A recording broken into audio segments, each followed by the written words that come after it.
Bonjour, très heureux de nous retrouver. Nous allons découvrir le 15e dimanche ordinaire de l'année B pour les textes du dimanche 14 juillet. Dimanche dernier, le mot-clé était le mot prophète. Pour le 15e dimanche ordinaire, la parole de Dieu nous tient dans la même ligne. Le message se concentre sur la mission confiée par le Seigneur. Au fil des lectures, nous suivrons d'abord le prophète Amos. Il est choisi par Dieu pour secouer le peuple d'Israël. Puis nous retrouverons de nouveau saint Paul pour écouter une belle méditation qui ouvre la lettre aux Éphésiens. Elle nous dira le projet de Dieu pour nous et pourquoi nous avons été choisis par lui.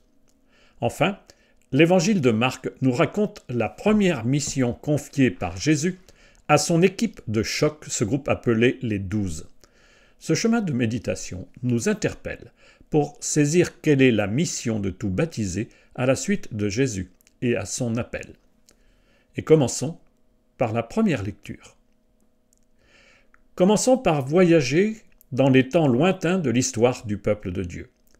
Nous sommes au début du 8e siècle avant Jésus-Christ, sous le règne de Jéroboam II, roi d'Israël.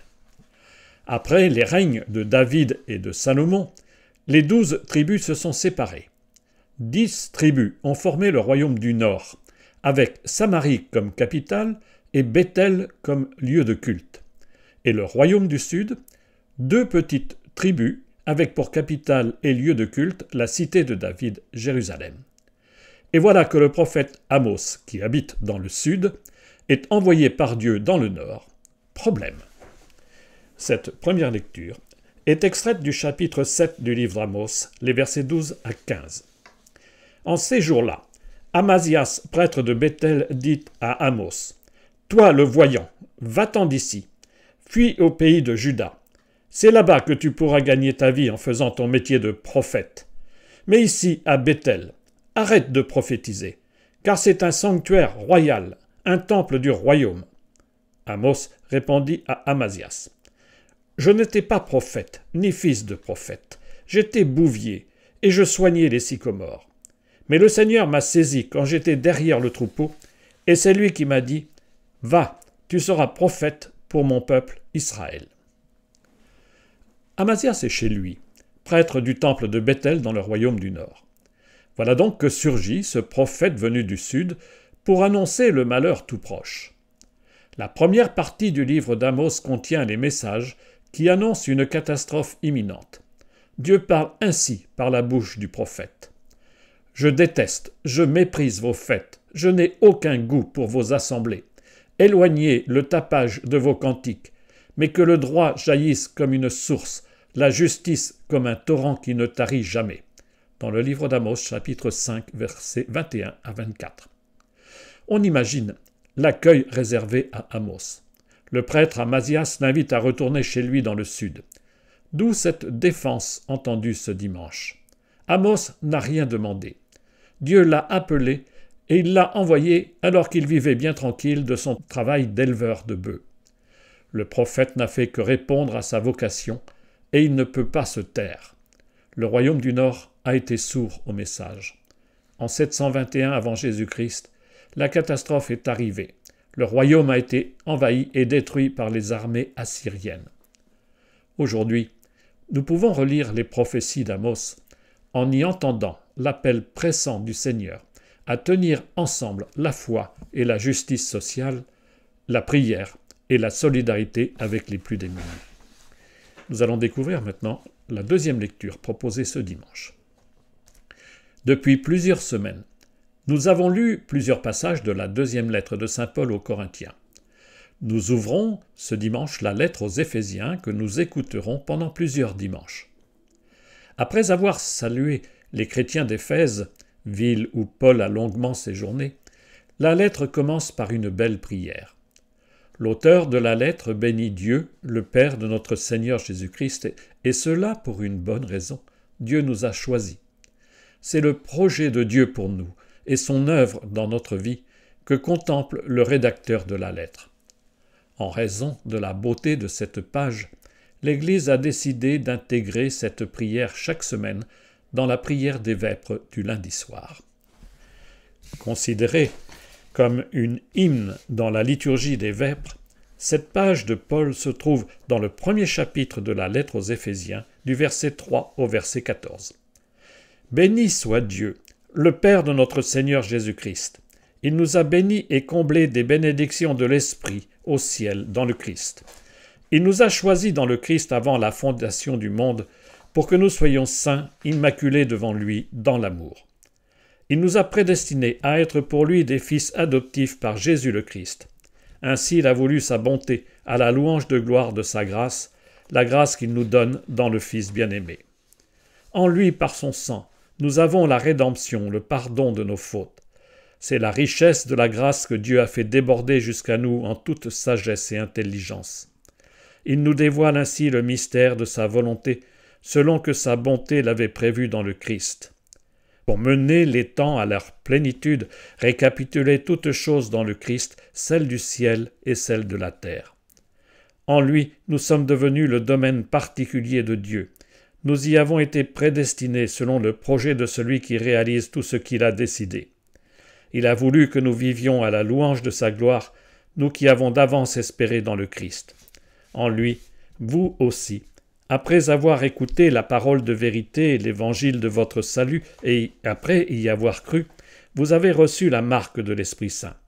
Et l'Esprit promis par Dieu est une première avance sur notre héritage en vue de la rédemption que nous obtiendrons à la louange de sa gloire.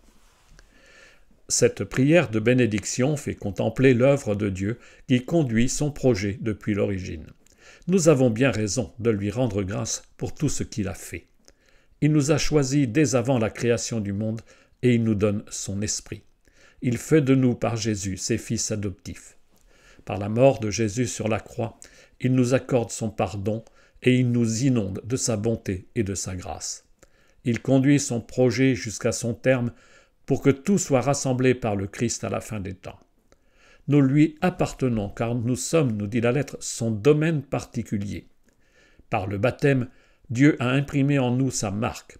Ce terme rappelle la parole rituelle qui accompagne l'onction de saint Crème à la confirmation, soit marqué de l'Esprit Saint, le don de Dieu. Rendons grâce à Dieu par cet hymne en contemplant ce que le Seigneur a fait pour nous sauver. Et découvrons maintenant l'Évangile proposé ce dimanche. Nous poursuivons la lecture de l'Évangile selon saint Marc. Au chapitre 3, Jésus a choisi les 12, ce groupe appelé à devenir les piliers du nouveau peuple. Dans ce récit, Jésus envoie en mission ces hommes qu'il a choisis. Ce récit de l'envoi en mission des 12 se trouve au chapitre 6 de saint Marc, les versets 7 à 13. En ce temps-là, Jésus appela les 12. Alors il commença à les envoyer en mission deux par deux. Il leur donnait autorité sur les esprits impurs, et il leur prescrivit de ne rien prendre pour la route, mais seulement un bâton. Pas de pain, pas de sac, pas de pièces de monnaie dans leur ceinture. Mettez des sandales, ne prenez pas de tunique de rechange. Il leur disait encore, « Quand vous avez trouvé l'hospitalité dans une maison, restez-y jusqu'à votre départ. Si, dans une localité, on refuse de vous accueillir et de vous écouter, partez et secouez la poussière de vos pieds, ce sera pour eux un témoignage. » Ils partirent et proclamèrent qu'il fallait se convertir. Ils expulsaient beaucoup de démons, faisaient des onctions d'huile à de nombreux malades et les guérissaient. Jésus a commencé par appeler les 4 premiers disciples, au chapitre 1, versets 16 à 20. Puis, parmi les disciples qui le suivent depuis le début, il en choisit 12, le même nombre que les tribus du peuple d'Israël. Plus tard, ils deviendront apôtres, ce qui signifie envoyés en mission. Leur mission, proclamer la bonne nouvelle et expulser les démons. Voilà venu le moment de passer à l'action. Ce premier envoi en mission, c'est comme un stage pratique dont nous verrons le résultat un peu plus loin dans cet évangile. On ne part jamais en mission seul, mais toujours deux par deux. On trouve déjà ce nombre dans le livre du Deutéronome. Il faut au moins 2 témoins pour authentifier la vérité lors d'un procès. Deutéronome chapitre 19, verset 15. Pour rendre compte de la vérité transmise par les missionnaires, il faut donc être 2. Ce sera bien la pratique qu'on verra appliquée, par exemple dans les Actes des Apôtres, l'envoi en mission de Paul et Barnabé par l'église d'Antioche, au chapitre 13 des Actes, versets 2 et 3. La mission ne peut se vivre en solitaire, on ne travaille pas à son compte, c'est une tâche à vivre en Église. La mission est à vivre dans le dénuement, tout juste un bâton et des sandales aux pieds. Pas besoin de bagages encombrants. Annoncer la bonne nouvelle aux pauvres comporte l'exigence de vivre une authentique pauvreté. Le missionnaire trouvera le gîte et le couvert chez l'habitant. Être apôtre, ce n'est pas s'installer dans le confort, c'est vivre en nomade, devenir des voyageurs au service de la bonne nouvelle. Si l'apôtre est bien accueilli, tant mieux. Mais s'il se trouve rejeté comme le fut Amos à Béthel, pas de problème. On s'en va sans rien apporter, même pas la poussière du chemin. La mission est à vivre dans la gratuité et la liberté. À celui à qui on annonce la bonne nouvelle, on confie la clé de la porte, on ne l'enferme pas dans nos murs. Voilà une règle, en quelque sorte, la déontologie originelle pour tous ceux qui accompagnent des catéchumènes vers le baptême. Devenir chrétien se vit dans la liberté d'adhérer au Christ. Jean-Baptiste préparait les cœurs à la venue du Messie. Il proclamait un baptême de conversion pour le pardon des péchés. L'apôtre qui annonce la bonne nouvelle de Jésus appelle lui aussi à la conversion. Cet appel à changer de vie s'accompagne d'une double mission de guérison, libérer du mal et prendre soin des malades. Au début de l'évangile de Marc, on voit constamment Jésus chasser les esprits impurs et guérir des malades. Le même pouvoir est confié aux 12.